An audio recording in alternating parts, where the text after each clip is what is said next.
एक सवाल आता है कि हिंदू कौन है, या फिर यही सवाल दूसरी तरह से आ जाएगा कि हिंदू विधि किन व्यक्तियों पर लागू होती है। तो दोनों सवाल जैसे चाहें वैसे आए, आपको कुल मिला के जब ये जानते हैं कि हिंदू कौन है तो हिंदू विधि भी हिंदू पर ही लागू होती है। तो इसलिए जब ये जान जाएंगे हिंदू कौन है तो हिंदू विधि किन पर लागू होती है, तो हिंदुओं पर ही लागू होती है, आप बता सकते हैं आसानी से। तो हिंदू कौन है, सिंपल। असल में थोड़ा सा ध्यान रखना है कि जब बात आती है धर्म की, तो धर्म का मतलब क्या। धर्म जो है वो धारण करना, धर्म का अगर मतलब निकालें आप तो धारण करने से है।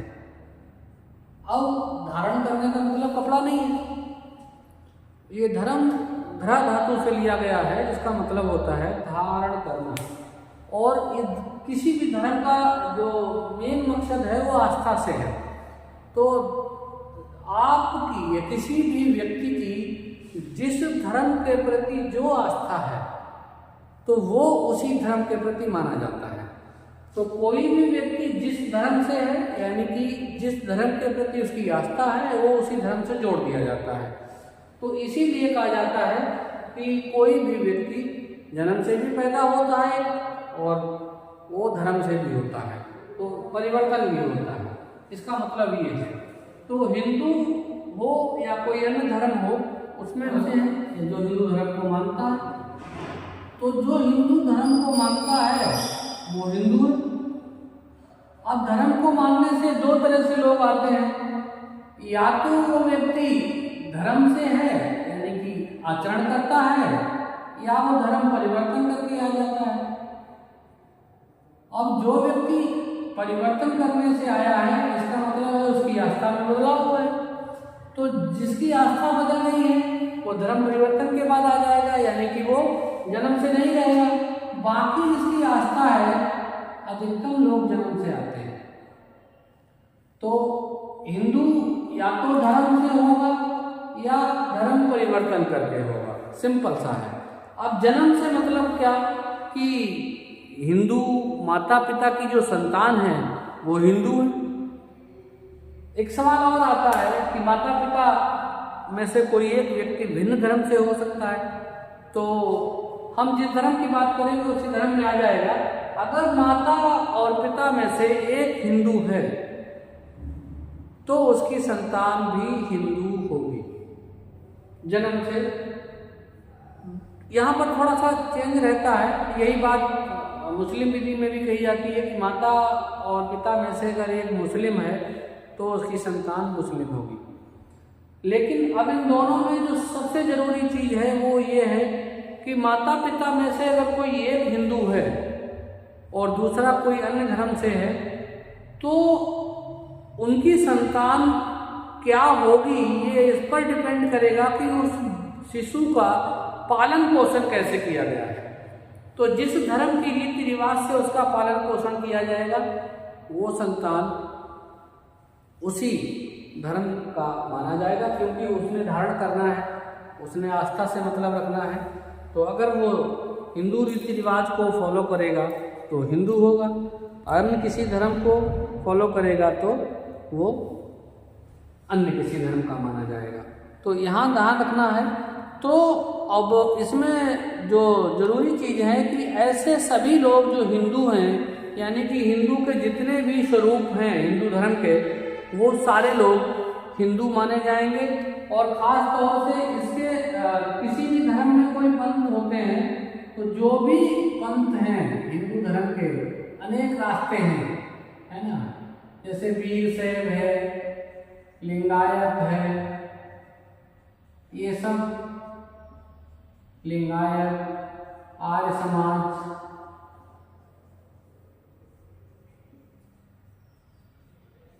ऐसे ब्रह्म समाज, ऐसे जितनी भी हिंदू धर्म की जितनी भी शाखाएं हैं, प्रार्थना समाज, आर्य समाज, ब्रह्म समाज, जितनी भी शाखाएं यानी कि जो हिंदू धर्म से निकली हैं, वो सब हिंदू माने जाएंगे।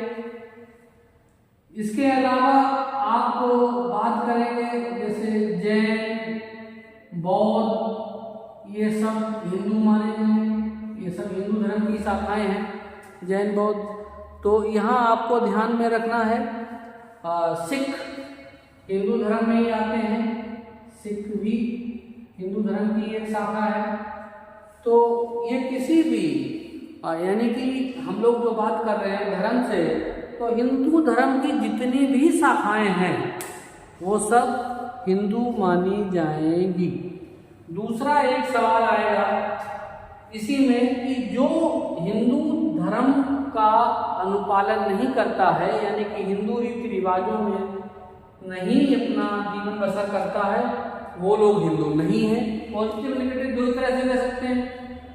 तो ऐसे लोग जो हिंदू रीति रिवाजों का पालन करते हैं वो हिंदू हैं, जो हिंदू धर्म के प्रति आस्था रखते हैं वो हिंदू हैं, जिनके माता पिता हिंदू हैं वो संतान हिंदू है, जिनमें से कोई भी एक हिंदू है तो उनकी संतान हिंदू होंगे। केवल 4 चीजें ध्यान में रखनी है जो हिंदू नहीं माने जाएंगे, और उन चारों में यानी कि ऐसे कह लो कि जो हिंदू नहीं है, इन 4 के अलावा बाकी अधिकतम लोग हिंदू हैं। जैसे सिंपल सा आप जानते हैं मुसलमान हिंदू नहीं है, स्पष्ट धर्म है, इसलिए इसको कहेंगे कि ये हिंदू नहीं है। इसी की तरह आपको मिलेगा ईसाई, अलग धर्म है पूरा, हिंदू नहीं है। ऐसे कहेंगे यहूदी, हिंदू नहीं है। तो ऐसे करके जब आप चलेंगे तो ये सब मिल जाएंगे। ऐसे ही पारसी, तो ये 4 लोग हिंदू नहीं हैं। बाकी सामान्यतः सभी व्यक्ति भारत में हिंदू हैं, जो हिंदू रीति रिवाजों का पालन करते हैं। तो जो हिंदू हैं उन्हीं पर हिंदू विधि लागू होगी। तो ध्यान रखना, जो लोग अपने आप को जैसे बौद्ध कहते हैं कि हम हिंदू नहीं हैं, बौद्ध पर हिंदू विधि ही लागू होती है, और बौद्ध हिंदू धर्म की ही एक शाखा है। तो अपने आप को बौद्ध कहकर हिंदू धर्म से अलग ना करें। जैन, बौद्ध और सिख ये सब हिंदू ही हैं, हिंदू की एक शाखा है। तो ये सब इन पर हिंदू विधि ही लागू होती है। तो सवाल जो आएगा कि हिंदू कौन है, या फिर सवाल आएगा हिंदू विधि किस पर लागू होती है। तो हिंदू विधि जिन पर लागू होगी वो सब हिंदू हैं। और हिंदू कौन है? जो जन्म से हिंदू है या जो बाद में हिंदू धर्म परिवर्तन करके हिंदू बना है, ये सारे लोग ध्यान रखना है। और संतान हिंदू की चाहे जायज हो या नाजायज हो, औरस या जारज, लीगल शब्द की बात करें, लेजिटिमेट से संतान के धर्म पर कोई फर्क नहीं पड़ता। तो संतान चाहे जायज हो या नाजायज हो, वो अगर हिंदू माता पिता की है तो संतान भी हिंदू ही होगी। इस बात का ध्यान रखना है। तो इस सवाल का आपको इन सारी चीज़ों का जिक्र करते हुए उत्तर लिख देना है कि हिंदू कौन है और हिंदू विधि किस पर लागू होती है। इसके अलावा आपको जो भी समझ में ना आए कमेंट में आप पूछ लीजिएगा, आपको जवाब मिल जाएगा।